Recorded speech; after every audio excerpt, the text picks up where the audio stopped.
फतेहाबाद की करते हैं, जहां छात्र जान को जोखिम में डालकर सफर करने को मजबूर हो रहे हैं। कॉलेज के ये छात्र खतरों के अब खिलाड़ी बन चुके हैं। बस की छत पर लटककर छात्र यहां पर सफर करते हुए अक्सर नजर आते हैं। रतिया बस स्टैंड से लेकर रतिया के केटी कॉलेज और महिला कॉलेज तक बसों की समस्या लगातार बरकरार है। बसों की कमी से छात्रों को जान जोखिम में डालकर सफर करना पड़ता है। सवाल यह है कि अगर कोई हादसा होता है तो इसके लिए आखिर कौन जिम्मेदार होगा। वही छात्र संगठनों ने भी प्रशासन के खिलाफ आंदोलन की अब चेतावनी दी है। हमने ये आज का मसला नहीं है, ये मसला पिछले 2-3 साल से बना हुआ है और बार बार हमने प्रशासन को अवगत करवा चुके हैं कि जो कॉलेज के अंदर जो वुमेन कॉलेज और गवर्नमेंट केडी कॉलेज है, समस्या है बहुत ज़्यादा है और हमने मांग भी की है। पहले तो इन्होंने हमारी एक मांग को मान लिया था कि हम कॉलेज के अंदर स्पेशल बस लगवाएंगे, लेकिन कुछ दिन बाद वो बस की समस्या का हल करते हैं, उसके बावजूद फिर वही का वही ढांचा बना देते हैं। बहुत सारी दुर्घटनाएं हो चुकी हैं क्योंकि छात्र बहुत ज़्यादा और बस हैं वो एक आधी लगाई हुई है। जल्द से जल्द हमारी समस्या का हल नहीं हुआ तो हम आने वाले समय के अंदर सभी संगठनों को इकट्ठा कर अनिश्चितकालीन धरना देने का काम करेंगे। और गोहाना के गांव भैंसवाल में एक युवक की हत्या का मामला सामने आया है। युवक का शव खून से लथपथ हालत में स्कूल के पास चौराहे के पास मिला है। शव पर चोट के निशान मिले हैं। मृतक की पहचान जितेंद्र के रूप में हुई है। फिलहाल पुलिस ने शव को कब्जे में लेकर पोस्टमार्टम के लिए भेज दिया है और अब आगे की जांच शुरू कर दी है। लेकिन सवाल ये है कि आखिर ये हत्या किसने की और क्यों की।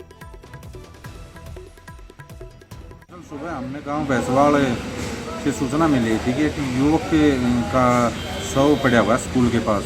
जो मौका पर जाके देखा तो एक युवक जिसकी पहचान जितेंद्र एलियास जीता पुत्र ओम प्रकाश गांव भैंसवाल कला के रूप में हुई।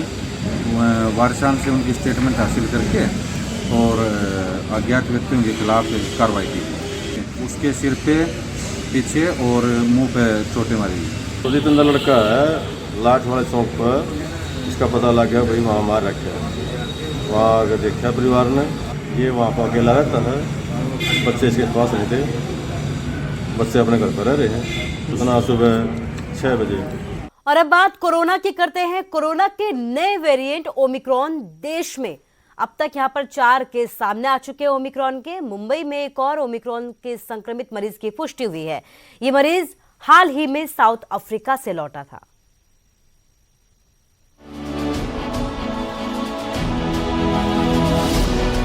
देश में ओमिक्रॉन की दहशत के बीच गुजरात के जामनगर में इसका नया मरीज सामने आया है।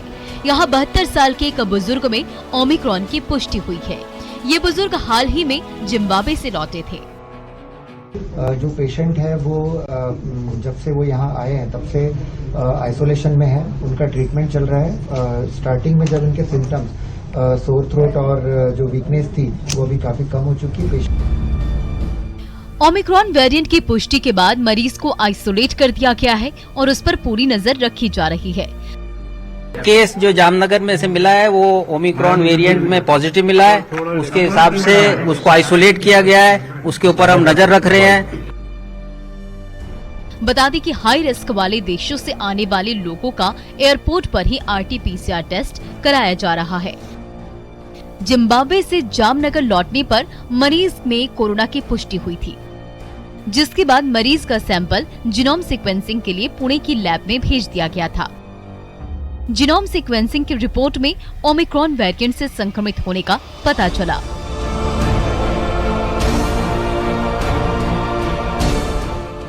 इसके बाद मरीज को आइसोलेशन वार्ड में एडमिट कराया गया। अब प्रशासन उन लोगों की पहचान करने में जुटा है जो हाल में इस मरीज के संपर्क में आया था।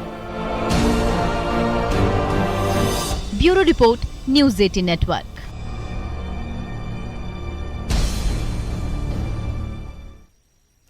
और अब बात करेंगे धर्म नगरी कुरुक्षेत्र की। कुरुक्षेत्र के ब्रह्म सरोवर में गीता महोत्सव के रंग देखने को मिल रहे हैं। यहाँ पहुंचे कुछ कलाकारों से बातचीत की हमारे संवाददाता ने। अंतर्राष्ट्रीय गीता जयंती का पर्व चल रहा है और यहाँ पर विदेश से नहीं देशों से कलाकार पहुंचे हैं और अंतर्राष्ट्रीय गीता महोत्सव पर अगर आप आएंगे तो आप जाहिर है थिरकने को मजबूर हो जाएंगे। अंतर्राष्ट्रीय गीता महोत्सव पर देखे जो विभिन्न राज्यों के कलाकार आए हुए हैं वो अपनी कला को किस तरह से बखूबी तौर पर जिंदा रख रहे हैं। हालांकि ये कला धीरे धीरे लुप्त होती जा रही है और यही वो मंच है जहां पर विभिन्न राज्यों से कलाकार पहुंचकर अपनी कला के मंच को विभिन्न मंचों पर दिखा रहे हैं। अंतर्राष्ट्रीय गीता महोत्सव की बात की जाए तो अंतर्राष्ट्रीय गीता महोत्सव पर जो गुरु रामदेव जहां शिरकत करने जा रहे हैं वहीं लोकसभा अध्यक्ष जाने की वो भी शिरकत करेंगे। क्योंकि नवोदित के साथ अशोक यादव, न्यूज 18। और यहाँ रुकेंगे एक छोटे से ब्रेक के लिए।